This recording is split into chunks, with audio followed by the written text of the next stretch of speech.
Bellefontaine, and you're listening to the HomeBuyer's Hour on WCPT AM 820, and we're streaming live over Facebook. And today in the studio with us, we have a real estate photographer, but I actually know a little bit more about this guy's story, and I think he's getting back to doing wedding stuff like that, and I don't want to steal all the thunder, but I know a lot of it had to do with COVID. His name is Caleb Pickman. Caleb, if you don't mind, tell us a little bit about your company and maybe continue the story that I started. How did you get into the real estate photography? Yeah, so my company is Realtor 360 Pro. I started that branch of my photography business in 2020. Before that, I was primarily just doing wedding photography. Was fortunate enough, well, still am fortunate enough to be ranked as a top 10 wedding photographer, currently number 6 in the U.S. Holy cow, where's that at? Is that United States or is that? United States with Wedison.com. So very fortunate that things were going great, and then COVID hit. Events dry up, weddings dry up, and I decided I'd do real estate photography just to put some food on the table. My dad does real estate back in Kansas, where I'm from, and my mother-in-law is a real estate agent as well. So I started doing that in 2020. Since then, it has just taken off quickly. We shoot for close to 1,000 agents in the Chicago area, as Nice. well as we have photographers in Kansas City and looking to expand to Phoenix next. That's outstanding. Well, then you and Joey need to start making some friends, all right? Because Joey actually, he moved out to Arizona and stuff like that. And Joey, I'm sorry, I'm giving away all your trade secrets over there, if you don't mind. Give us an introduction on yourself, and then you and Caleb do need to become friends. Oh, hey, Joey Mathews at NMLS 1330694, the VA Loan Nerd, down here in sunny, hot Arizona. But I also obviously still split time out in Chicago, all over the place. It's fun. The VA Loan Nerd. You can find me on the interwebs at thevaloannerd.com or across all the social medias as at the VA Loan Nerd. Or call or text me at 630-235-2405. You got Caleb cracking up over here. He's not used to that voice of yours when you start doing the commercial. And it is actually cool. Always makes me smile. Patrick, if you don't mind, give everyone the rundown, please. Hey, Patrick Loftus, ARDC 6280491. Yeah, I'm throwing the baloney flag on that one. I don't think that's such a deal. That is my ARDC number, but it's not something I have to disclose. Anyways, I'm the real estate lawyer in the room. So yeah, that's actually the reason that Charlie wants to throw baloney at me is because he's just got an anti-lawyer bias. Oh, yeah. There's no lie on that. Anybody who goes through a divorce is going to hate attorneys. Well, yeah, that's probably true.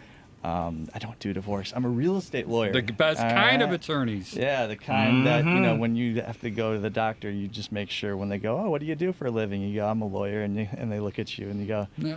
I'm not a I don't do med mal, and then they sort of their shoulders drop a little bit, and they're a little bit more relaxed. Yeah, otherwise there's going to be a whole lot of proctology inspections or whatever going on there. We don't want all that.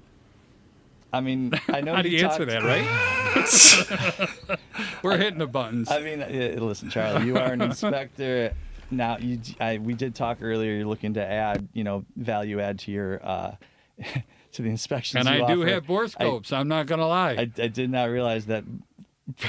But I think there's other licenses that go into it if I want to get into that line of work. This is a special kind of party today. This is fun. I don't think so. It's going down the hill. But Patrick, you are, seriously though, when it comes to real estate law, you're probably one of the most professional, well-known people in the Chicagoland area, somebody who I personally respect. And I don't go around saying that too often. And I'm thrilled the fact that you always share, your knowledge free and openly on our show. And thank you. Yeah. Yeah, they say share all the knowledge, sell the implementation, something like that. And I have to attribute that to what's his face.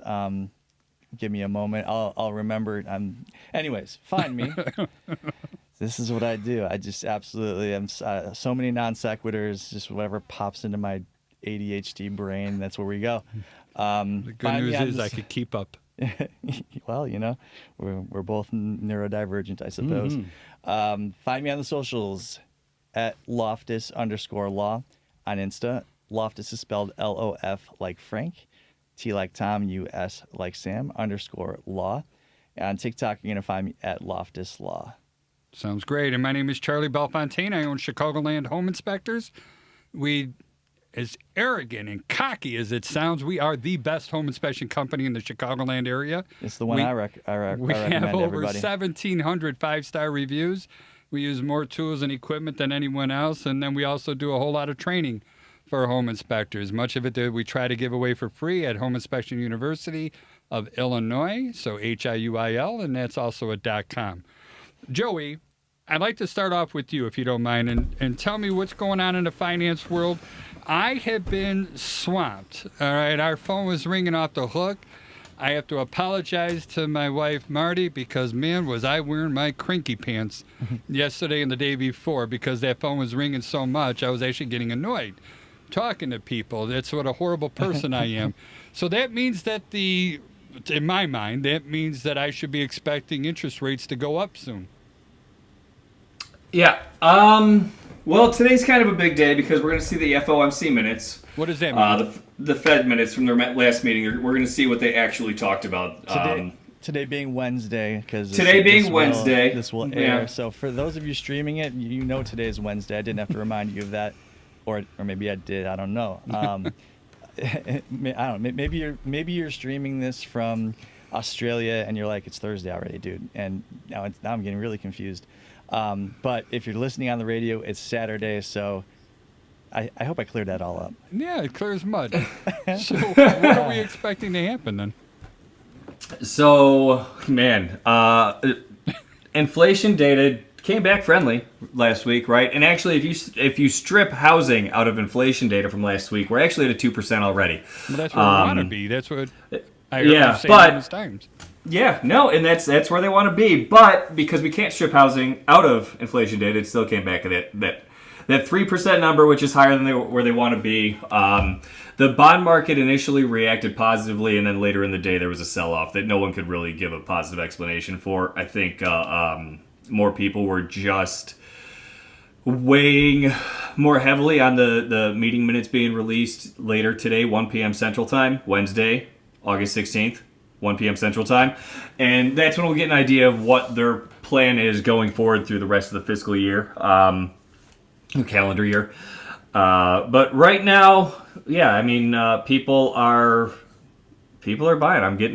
I issued 3 pre-approvals yesterday, so the market's still there. There's still people out there wanting to buy. A lot more people are willing to swallow that pill and just, hope and pray for a nice market in Q2. And actually, Goldman Sachs said they would anticipate the Fed dropping the base interest rate second quarter 2024, which is a little bit later than I would think. But hey, I'll take it.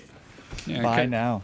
And you can always the worst time to buy. Yeah, no such thing as the worst time to buy. There really isn't, unless you were in 2008. And yeah, I know I sound biased. I'm like, buy now so that you all become, potential customers for me. But, biased or not, when interest rates are higher is going to be when you'll have a better opportunity. Traditionally, interest rates being high is a result of people having more money in their pocket. And that's why the interest rates have gone up, so that the Fed wants to pull some more of that money out of circulation. And then when we dumped a lot into it, some of it's got to come out. Sure, of course. Oh yeah. Yeah, and everyone that was up in arms, all the Bitcoin maximalists, and I've got nothing against crypto. Don't get me wrong.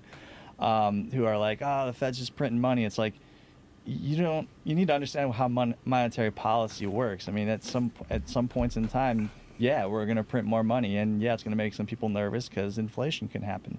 But then the Fed, using the one of the few blunt instruments that they have, will then increase rates, and everyone go, oh my gosh, the interest rates are so high, it's things are so tough. It's like, what's better than the boom and bust that we experienced before we really understood how to use monetary policy? You don't have, yes, you had a couple of bank runs earlier this year, but then we sort of softened that up, as opposed to how many panics happened in the late 19th century, and then people were absolutely banger ruined. Bust. Yeah. For me, I always call it feast or famine. Yeah, and stuff. We want to sort of soften those edges so that people aren't absolutely ruined. I want to talk a little bit more, Patrick. Not yet. I want to get to Caleb first, but I want to talk a little bit more about using attorneys. As far as sellers go, what should a seller be doing ahead of time before they even hire a real estate agent? Should they be consulting with an attorney? But I want to address that in a little bit. First, I want to go over to Caleb here. And you entered the real estate business, whether smart, bad, I don't know, but welcome. It right? sounds like it was a smart move. I think it was too. Don't get me wrong. But then you understand the feast and famine. Sometimes we're super swamped, sometimes we're not. Now, when my business comes into the real estate transaction, the contract's already written. But when you get involved, that's before it's even listed. You're coming out there and you're taking those photos of the property before it's listed. Is that correct? Yeah, that's correct. And I tell all my photographers it's real estate photography is similar to being in the military. It's hurry up and wait. You're going to be super busy one day, and the other day it may slow down. So, Joey can relate to that. Yeah, but we're out there before the listing. A lot of times they use our photos just for the pre-listing, so we see it before anything really happens. Right. And how are you seeing the market? How busy are you right now? So we're super busy, even though inventory seems to be down quite a bit. There's more coming. And they're selling. Yeah. And we've noticed for us, real estate agents are understanding that not only are good photos going to help sell the house, but doing photos and videos with us is helping to sell the realtor. We can improve their brand and get them out more. So we're seeing our realtors maybe not have as many listings, but doing bigger packages on those listings to get out in front of people. Yeah, that's the conclusion I've kind of drawn about those real flashy sort of, 10, 15 second Instagram things is that it's kind of more, it's not so much to impress a potential buyer, but it's like more to impress their client. Like, look at how awesome I made your house look, which is basically what, the point of hiring you is to sort of impress the client, the general public.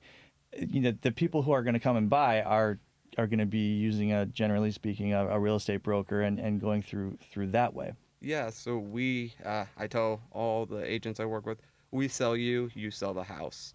So again, we're trying to get, if somebody's looking to list their property and see somebody using their iPhone taking photos, or they see a realtor that's getting drone photography, doing all this 360 tour, they're going to go with that guy. It just makes sense, or that girl. So we're out there to help the real estate agents sell the houses, but mainly to sell themselves.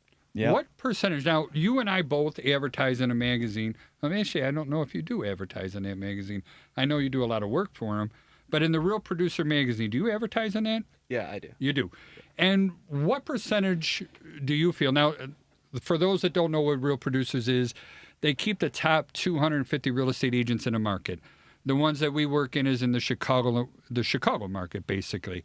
And you're looking at, in the Chicagoland area, I think CAR has somewhere around 40 to 50,000 agents that belong to it. And we're dealing with the top 250 people out of those, 40,000 that come in there. Those are big producers. Those are working. Do you find that a lot of your business comes from brand new real estate agents, or does more of it come from people that are doing, 10 transactions a month? Yeah, so we get a lot of our business from the big producers. It seems to correlate pretty well that if they're willing to spend the money to go above and beyond getting listing photos, marketing videos for themselves, they're going to do a lot more business than the, part-timer real estate agent that's just looking for the cheapest way to get their photos up. And that's something that we can all learn if you think about it. The better off you do for your client, yeah, it's going to take money out of your pocket. I'm sure that I could take, a picture of every room from 2 different angles with my iPhone, and get those up on there, and it may be just fine. Why not? It's not going to be just fine. I was talking to a home stager a couple weeks ago, and I asked her this question. I said, in a so-called seller's market, how do you convince a seller that who is hearing all these messages from all the people around him through media, through all this, is that as a seller that you're absolutely in the catbird seat, if you'll allow a Ken Harrelson ism. And her absolutely way to go, Joey. And her response was great. It was that, look, if you want to just throw your property up on the MLS with the bare minimum, you're going to be at really the bottom of what you could possibly sell your home for. So if there's a high and low band, if you get no professional photography, if you do no staging, you're basically putting yourself at the bottom of that sort of strata of all the competition that you have within that market, because there still is competition. Whereas if you get really good photography, you get it staged right, and someone walks in and goes, man, I could see myself living here right now, you're going to be up there. So all that investment, there's a reason that people spend this money on you, on a stager and all that, even in a seller's market, is that they're going to get a return on that investment, and it's going to get them more money when they're walking away from the closing table. Definitely, yeah. I mean, when you're buying a house nowadays, it's very similar to online dating. People are swiping until they see a photo they like. Too. So having that beautiful photo up front will definitely set you apart from other listings. So no wonder I had so much trouble when that time in my life was happening. So wait, what you're saying is I should not stand in front of my house with a fish in my hand or like a dead deer? That's not going to get people. Yeah, that's probably not going to help too much. What about my MAGA hat? Should I put that out there? Or just wearing a T-shirt pointing to the stove. Look, we have a stove. Or I'm with stupid and the arrow's pointing upwards. I don't know. There's a whole bunch of, I think, bad photos that you could do, when it comes to it. But both of you just made me think about something. I mean, everything, that I preach is always about your reputation. And, if you start referring, my Uncle Vinny, actually, I like that movie, Uncle Vinny as the attorney. But if I start giving, my uncle as the attorney, and he really doesn't understand real estate, or he says he does, but he does crappy work, that reflects on my reputation. Same thing with you, Caleb. If, somebody's coming out there and they're taking, unprofessional photography that goes ahead, said, that's the real estate agent's reputation. That affects it. Same thing with you, Joey. Same thing with me. If we don't do our job and impress the daylights out of that client, then we're actually making the real estate agent look forward. So my real question here to all you guys is, why do some of them go with the super cheap, unprofessional? Because they don't get this. They don't get it. It's what I would consider to be penny wise, pound foolish. It's not understanding what an investment is. An investment is not going out and buying something. It's not buying a consumable. It's putting money into a place where the value is not just retained, but it is enhanced. All right. So hiring someone like Caleb, hiring the home stager, this is an investment. All right. You are putting money into something that's going to enhance the value of your home, and even more than what you pay them. Now, for some people, it's hard to see that. They go, I'm going to spend $1,000 on professional photography. And who's the some people now? Are you talking about the real estate agent? And maybe I should direct this back at Caleb. Who pays for all this stuff? And Patrick, if you know the answer, please. Okay, Caleb would be the better positioned person to answer this question. So 99% of the time, it's the real estate agent. Okay. I have had people pay out of their pocket, which was very strange. But yeah, were they working with the real estate agent? They were. And the agent had them pay, which I thought was very strange. I've only shot like one listing for them, so that might speak to it. But yeah. Well, that's probably because they only done one listing. Right, exactly. Well, if I'm in the market to hire a real estate broker and I speak to 3 of them and 2 of them go, I'm going to have professional photography done, and you don't worry about that. It's my job to make your house look like it's the top of the line.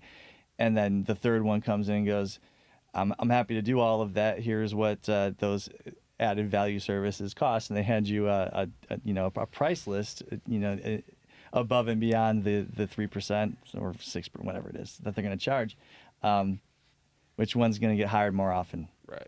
And then Caleb, you do a lot of photography, what do you call it, portrait type shots. So what we're going to be doing today. Yeah. So we're going to be featured in the real estate, the Real Producers Real Estate Magazine. We're going to be featured in that. And you take a lot of pictures for them. And I read through that magazine every single month, right? I want to read the articles about the agents that are successful in the area.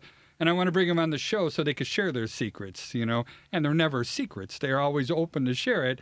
It's always what people have to be doing it. So you're going to be challenged today. because I got to be one of the most ugliest people that you've ever photographed in the past. You know, I got that perfect face for radio, which is why I do it this way. So it's up to you to make this big, fat, bald guy look like Robert Redford. Charlie, we can work with angles. You know, I mean, you know, we'll get this one up here. I saw that movie Roxanne, a little shading on the nose. They could diminish things. Are we put makeup on today? There's a reference for the Challenge millennials. accepted. We'll let your listeners decide when this episode comes out how I did. So I love it. But I've also looked through that magazine quite a few times, and Charlie, you're doing fine. You know, you're not even close to the, you know.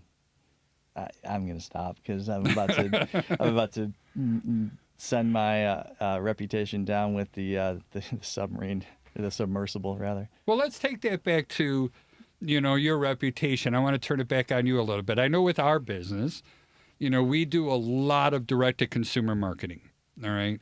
And everything boils down to, why should somebody hire our company as a home inspection company? And you and I were having a really enjoyable conversation before we started the show today about, you know, getting sellers to, you know, work with you as a real estate attorney. All right. So what do you think would be a benefit for a potential home seller to talk to you as an attorney ahead of time? How can you help them?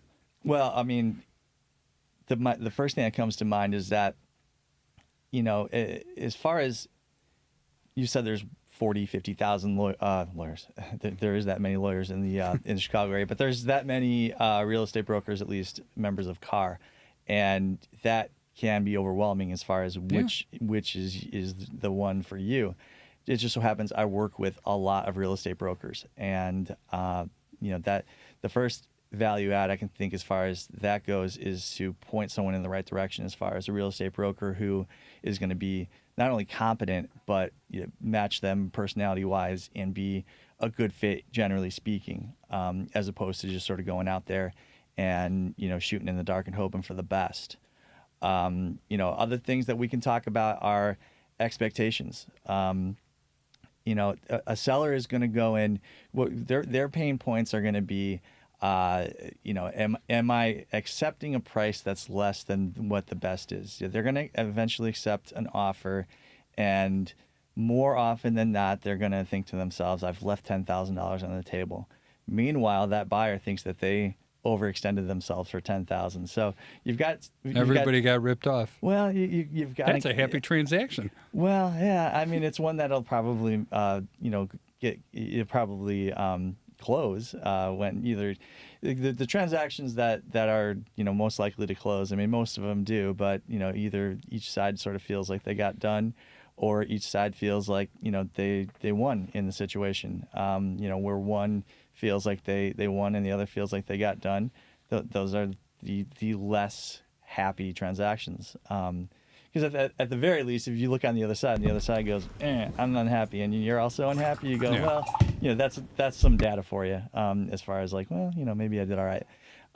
But, you know, I would talk to a seller and I would explain to them that, you know, there's a good chance that whatever you end up accepting, you're going to feel some kind of way about the price, because you personally, you know, felt that it had more value. And how are we going to address the next step of the process, which is the inspection? And during the inspection, of course, Charlie, you are going to find everything under the sun that's wrong with the property. You know that's not true. Make it sound Don't go darn building near, up those expectations like that. You're gonna make the property seem damn near. I can say damn right. Devin, cut that out if I can't, please. You're gonna make it seem like it's almost uninhabitable, and the seller is gonna be like, I've been living here just fine for, you know, however many years, and you're telling me that next time I plug something into that outlet, I'm going to get absolutely shocked across the room.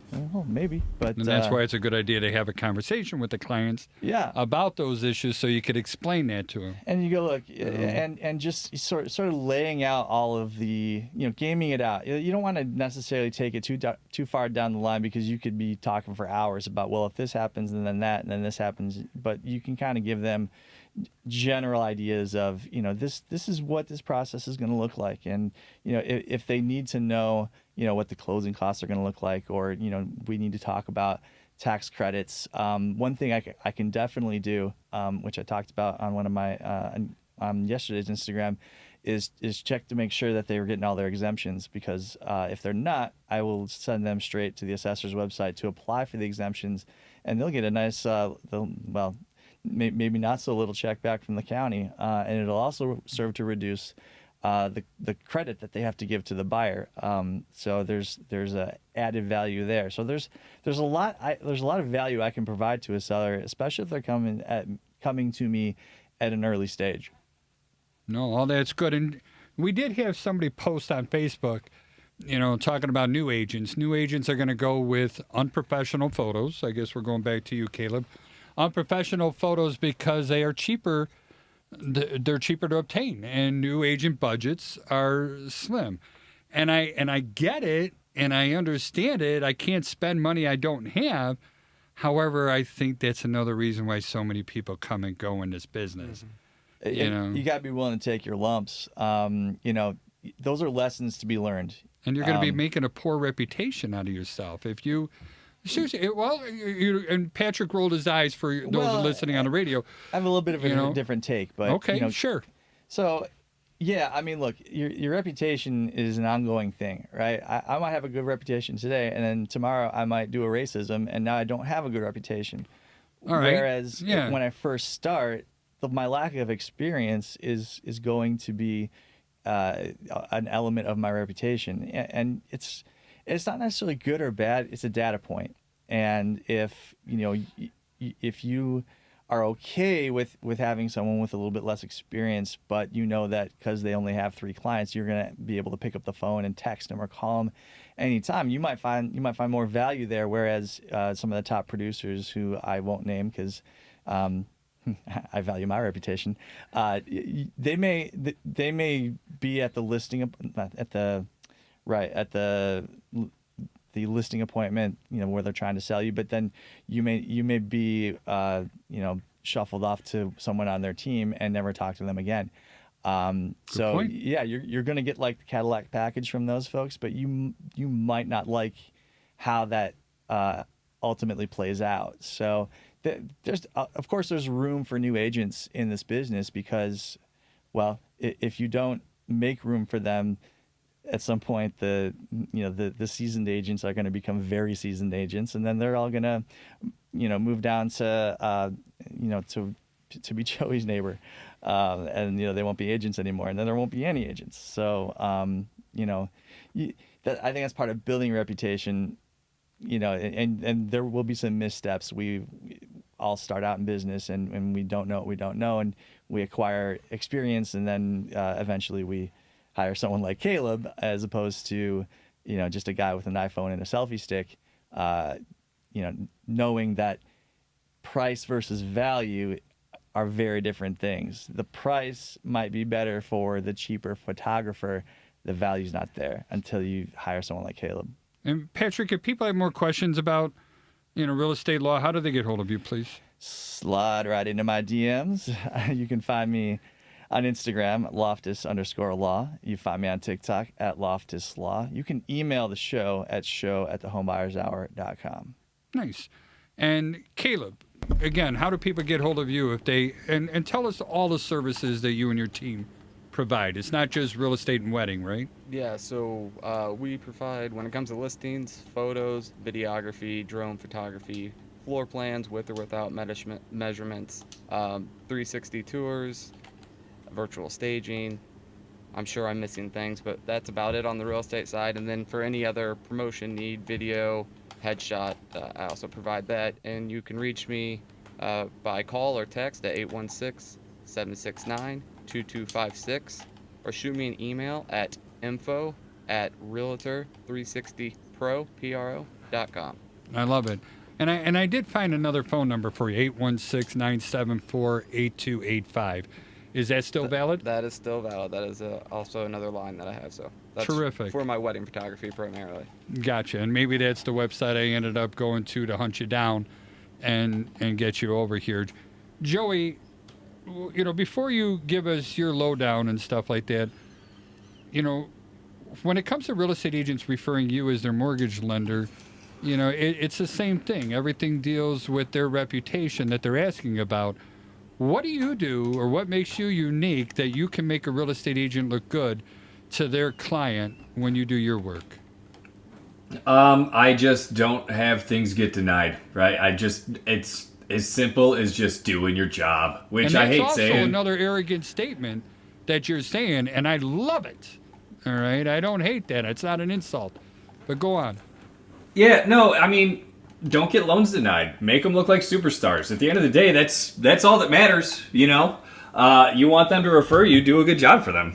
Your reputation will precede you in all circumstances. So, yeah, I've never had a loan denied. I'll never have a loan denied, and that's just the way I do things. No one on my team will either. Right, and well, because you're going to be on top of them when it comes to that. But I think that's a pretty good caveat when it comes to, you know, why choose me or why work with me, and that, you know, is don't get the loan denied and stuff like that. But it's always any sort of headaches that can't be fixed easily. And if you can learn those headaches ahead of time and stop them from happening, to me, that's like a huge bonus. I know that's some of your specialty too, Patrick. I've got a story about a mortgage broker not doing their job. Joey, Please. You want to hear it? Tell me more. Yeah, this one was kind of interesting. I did learn something here, but so there is something called Islamic financing. So yes, evidently, I'd heard of it. I hadn't had a transaction yet until last week. Educate me, Obi-Wan. Yeah, so I'll try to be as succinct as I possibly can. So it is under Sharia law, it is considered haram, which is forbidden. It's a sin to borrow money or to lend money and collect interest on it. And so, of course, people still want to be able to buy homes and do so and making installment payments, right? Which is by describing it that way, I'm sort of leading to the conclusion. So what happened in this situation was, it wasn't until the day before we were closing that the lender said, "Oh, by the way, who's preparing the deeds?" And they use deed plural, and I'm like, well, that's weird. Why are they saying deeds? So that is weird. I sent them a copy of the deed that I had prepared, and they're like, "Oh no, it's Islamic financing. We need two deeds. We need a deed from the seller to the bank, and then a deed from the bank to the buyer." And now I'm thinking to myself, I don't know why you want me to prepare that second deed, because I reckon the bank's got its own lawyers and would have a pretty they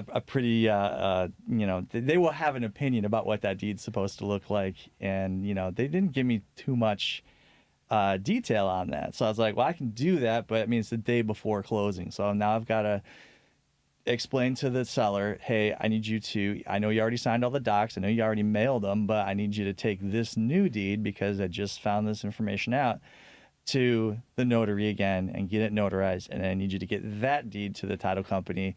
So that information should have been provided well in advance, because it's not like a lawyer is going to be preparing those documents, not one like me. Maybe listen, I've seen lawyers preparing stuff at the closing table, and I'm just like, bro, what are you doing to me?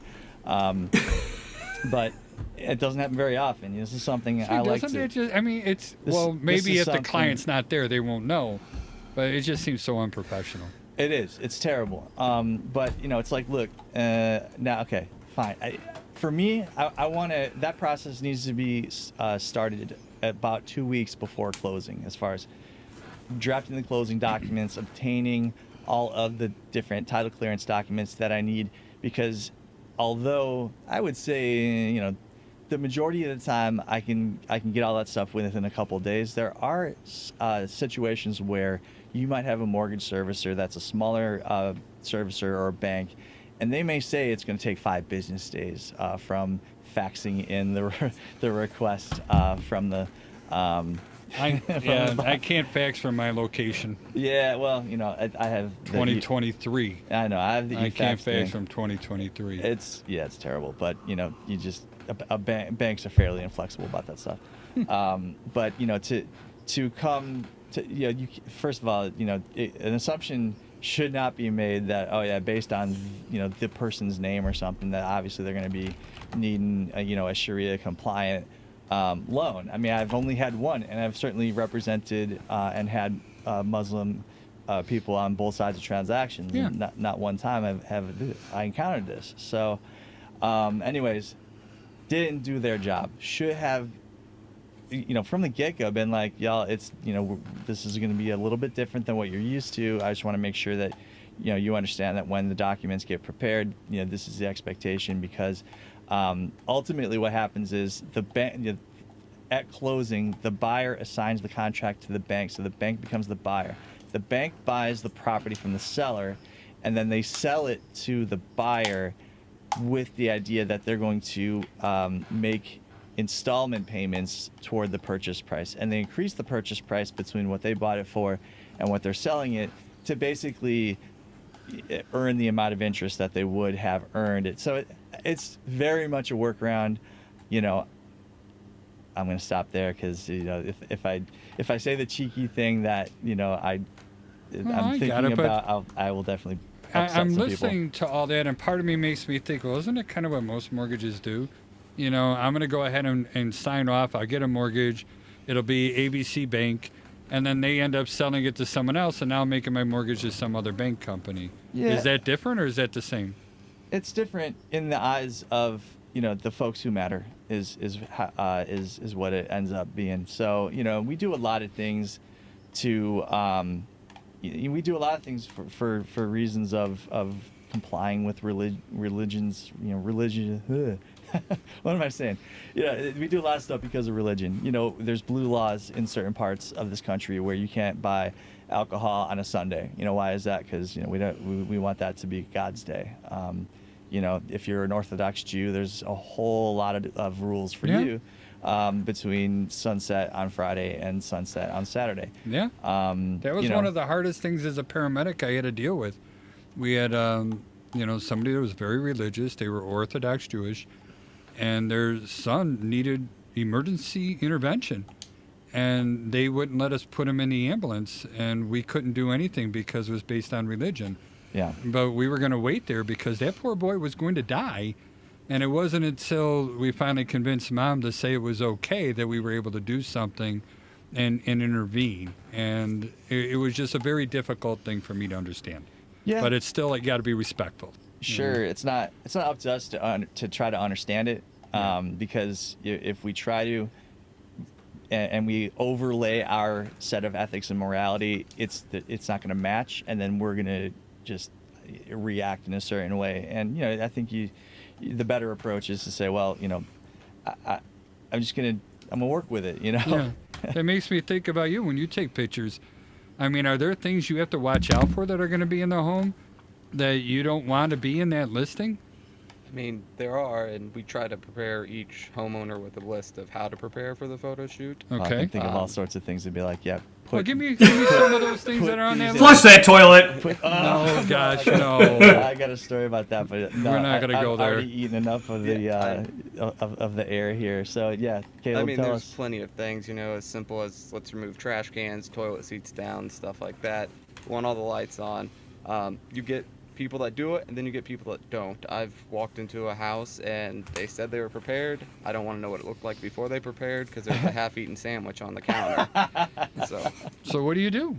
You take Stay the out of my photo. house. I'm a photographer, not a magician or a cleaner, so you just Photoshop that Photoshop sandwich it out. out. But later don't if you you get a have to. complaint from the real estate agent then that you didn't do that? Or here's another good question. Are the real estate agents with you when you do this? some of them. A lot of them that I work with now and have worked with over the past 3 years just give me the lockbox code and go. That's typically the best because I'm not shooting around other people. But do you have those problems with those agents? No, those agents always have their clients ready to roll. You walk in and it looks like it should look. So, Isn't that something? yeah, it's The successful agents got everything under control. They're doing kind of like what Joey was saying. We're not letting this thing slip by something goofy like that. I'm on this. yeah, and You you know. definitely can tell who's that top producer or that part-timer. I'm very interested to see over the past couple years, the market was so hot, things were flying off the shelf so fast. I want to see how those new realtors that got in end up reacting to this. Will they stay in the game or then get out now that it's a little bit harder and they've got to do some legwork? The numbers suggest that a lot of them will get out. I mean, I think about what you're saying, Caleb, and it just I hearken back to, if you've been on the internet long enough, you've seen examples of where somebody thought that I'll take these pictures with my phone or with my digital camera, and you've got they're taking a picture of the bathroom, and you can see that they're just in their boxer shorts in the mirror, and it's just a big flash, and you're just like, what made you think that this? They put it up, they're just like, yep, this is fine, no problem. This is going to help enhance the value of my home. It's like, yeah, sure, all right. Or you can, I'm pretty sure I'm not going to get any shots from Caleb with him in his boxer shorts in front of any mirrors. I'll stand in my boxer shorts in front of mirrors if you need a model. You tell me. You think that'll help someone sell a house? It's your photo shoot. I got your phone number, so if somebody requests, we'll make it happen. Love it. Oh, especially the boxers I'm wearing today. You really don't want me. You don't want me in those things, I'll tell you that much. Hey, you know what? I did not get a chance to plug our business. Chicagoland Home Inspectors. I'll do it real quick. Phone number is 312-544-9180. Repeating, 312-544-9180. And our website is thehomeinspectors.com, and that's not the Chicago way to spell it, D-A. It's T-H-E, thehomeinspectors.com. Just find me at thehomeinspectors.com. So proper. I know. You almost have to. You don't realize what a bad Chicago accent that I do have until you get somebody from another part of the country. And where are you from? Kansas, you said? Kansas, yeah. Kansas, so do I have one of those? I got a bad accent, don't I? I mean, I've been here long enough so it doesn't jump out to me as bad, but Yay. my wife's from here as well, so. So she's got a little D's and Do's? Yeah. That's okay. Long as once they get to the forget about it, then you're in trouble, all right? Or you're moving to New York, one of the three. So it seems like everybody who has any kind of accent is kind of embarrassed by it. And it's like, man, just go with it. It is what it is. The English language is spoken by so many people on this planet. It's really a blessing to those of us who are native speakers. But, I'm good with whoever's accent. The only accent I ever had trouble with, I was speaking to a woman from Glasgow when I was in Amsterdam. She was a bartender. And I actually ended up closing out my tab because in our conversation, I kept asking her to repeat herself. And I started to get embarrassed by it. So I just ended up closing my tab and leaving and going to another bar. Well, you know what? So the Glaswegian accent I have trouble with. But all the other ones, man, we're good. Yeah, I could hear that. There's some people like you. I'm watching this guy from England talk about wind energy. I'm doing so much research on solar panels and different types of alternative energy right now. And he is like the hardest to understand, and it's pure aluminium. I mean, it's like, come on. Exactly. We're making this out of aluminium. We are going to absolutely get flamed by every single English person. They're going to be like, excuse me, but the language is literally named after our country. Exactly. You know what? You're absolutely right. I just can't understand that, but I do like to park my car in the garage. All right, or garage. I forgot exactly how you end up saying it. Maybe Devin could help me with that one. I don't know. Charlie, have you finished installing the urinal in your garage? I have not, and I'm not going to either. So inside joke that probably no one listening has heard and has no idea why I'm saying that. But we did sell the T-Bird, though, so the Thunderbird's going out the door, so now I get to park my truck inside the garage, so that'll be fun. Nice. I'm going to miss that car like there's no tomorrow. So, Joey, give me a little more scoop and stuff on here about what's going on in the world. And again, I think I asked you this last week, and I just want to bring it up again just in case it's changed. I had a client call me, and they said that the bank was demanding an asbestos certification, wood boring insect certification, and a lead paint certification. And I'm like, we can fill those things out, and we could do them. But I've never really heard of a mortgage company, asking for this. And, and it's hard to tell somebody that, hey, I've been doing this since 1993. I've gotten a lot of phone calls and strange requests. Are you sure this is absolutely needed? Sounds like an overlay to me. We're having fun. Disclosures. Man, they were looking for disclosures, and they thought that it had to come from you. That's the only thing that I can think of, because those are standard disclosures that obviously don't come from you. Not doing their job. But again, it goes back to, the real estate agents, and I'm not trying to be anti-real estate broker at all. It's just that I know a few things. I know that the average lifespan is 2 years of a real estate broker. Less than 10% are the ones that do 90% of the work, and those are the people that stay and last. So if you're going to hire somebody to go ahead and sell your most expensive, possession, and you want to get as much money you can, I'm just having trouble understanding. And maybe one of you three can help me understand a little bit better. Why would I go with somebody that doesn't prove themselves? Why would I just take the first person and just say, okay, I walked in here, you answer my call, so you get to list my house? Laziness. People don't want to do their research, maybe. We use that word on the show way too much. I think also, there's a certain level of, fear. And what I mean by that is when you are a consumer for a product that you're not used to consuming, it can be difficult. I mean, we all, let's say you're looking for a new suitcase. Well, you'll go down the rabbit hole, if you're like me at least, and research like 70 different suitcases. And I am just like you then, because I do that. I want to see if they'll slide into that Spirit Airlines little cage, and yeah, I'm calling you out again, Spirit. Come at me, bro. You still no response. You're scared. You're just scared. Anyways, love it. They're still not a sponsor, right? Devin will let me know if I have to stop, blaming them. Yeah, you definitely have issues with that airline. I do, and Frontier is even worse. But I'm sick. Caleb, if you want to pick on those two airlines, you go right ahead. Get after it. Exactly. But I know I've bought a suitcase before. I've traveled with different suitcases and backpacks, and I have some experience with that. If I've never sold a home before, or I've never bought a home before, I might not really understand how to consume that, and I might either be dazzled by someone's, maybe someone's very engaging, that makes sense, have some charisma, or it's a situation where I'm feeling so uncomfortable, and this person has provided a solution to my discomfort. I just go, great, let's just do it. I mean, it's the same thing with me.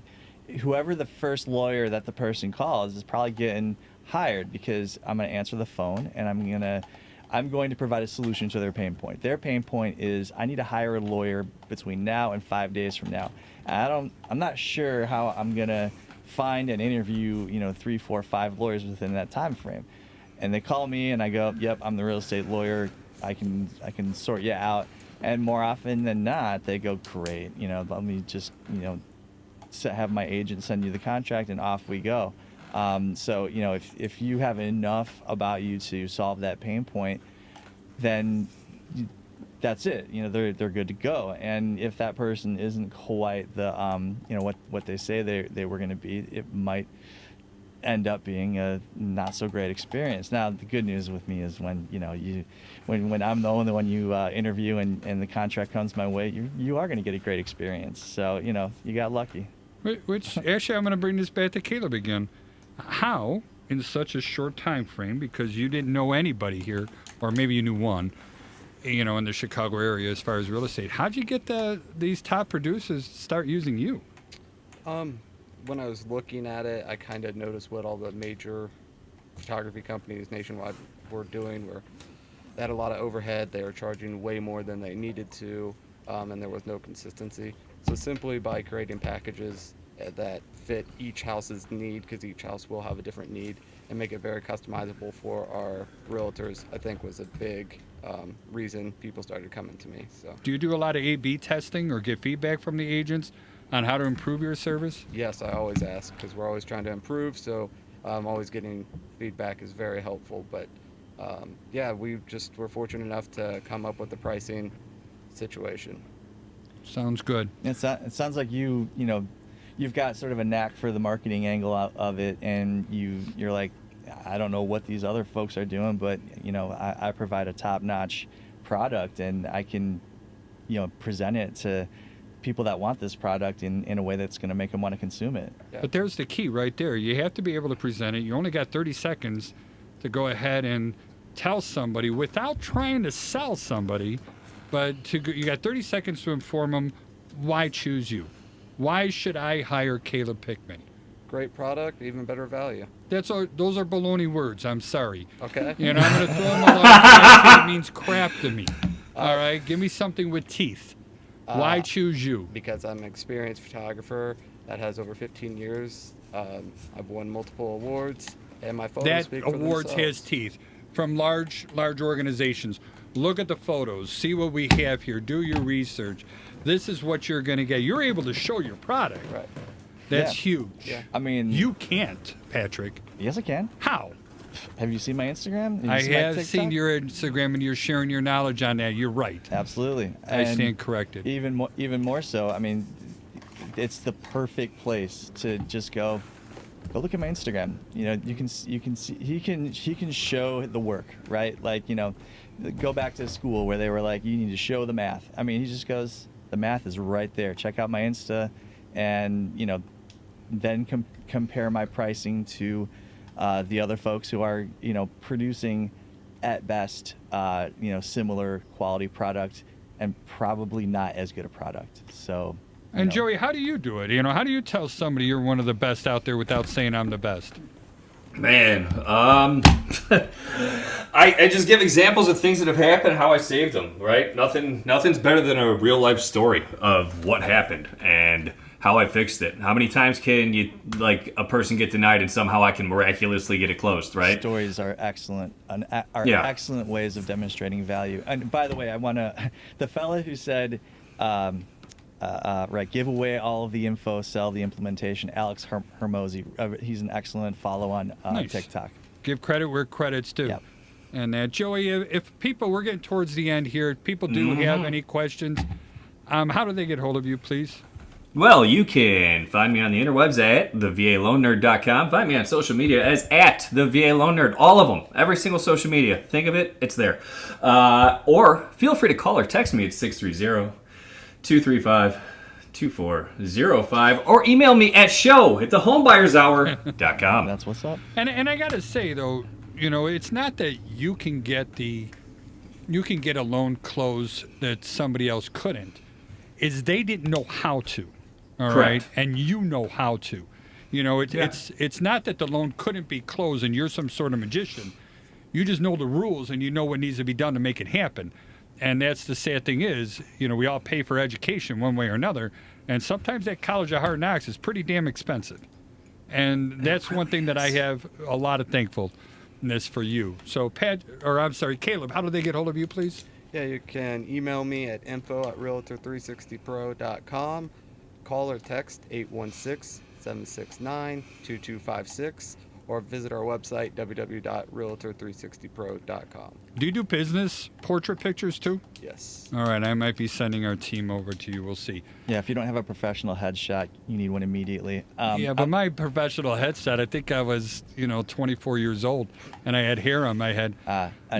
Keep using it. Changed. No, a fully updated. I mean, every 3 years you really need one. I'm not going to give my contact information. What I'm going to say is my heart goes out to the people in Maui. If Thank you. anyone That's kind. here is listening, Yeah. I want you to strongly consider reaching in your pocket and donating some money so that those people can get back on their feet. Nice. People are out there trying to. We're standing in the ocean trying not to get burned alive. And now you've got people trying to vulture their properties at rock bottom prices, and it's horrible. Go do whatever you can to help those people. That's all I have to say. Sounds good. And again, my name is Charlie Bellefontaine. I want to thank everybody for listening. Special thank you to Devin Tingle, who's going to make us talk fast because we are going over. Again, my name is Charlie, and I am out.